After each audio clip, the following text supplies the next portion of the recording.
আমার পোস্টের মধ্যে হা দেখ, এত সুন্দর ছবি ছাড়ছি, এত সুন্দর ক্যাপশন দিছি।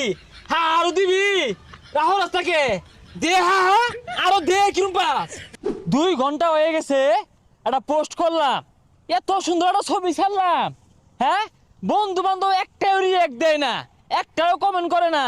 ও ঘরে 17 জন বিভীষণ, তখন কি আছে মধ্যে রিয়েক্ট করবো? উপর উপর দেখাও বালা, ভিতরে কয়লার মতন বন্ধুরা। এই বন্ধু এটা কি পোস্ট করছে? এখন নিজেকে নিয়ে ব্যস্ত, পরিবর্তন হয়ে ফিরে আসবো। সর, এর ছবি তার লাইকই দিতাম না। মাইসের গুলো আমাদের ঠিকই লাইক কমেন্ট করে। হ্যাঁ এই যাটা বই রয়েছে, এই আমার আইডি ঢুক দিই। আর সর ফেসাল মারিস না, তুই দৈনিক ছবি ছাড়বি, তোর দৈনিক ছবি মাঝে লাগ দিয়া। লাইক দিবি না মানে? তুই দিবি লাইক, তোর গাড়ে দিব। আমি ছবি ছাড়ছি, তুই লাইক দিবি না, পিঠটা কিন্তু আরে গেলে হেলে। তোরা লাইক দিয়াম, তুই এগুলা কি ক্যাপশন দেস?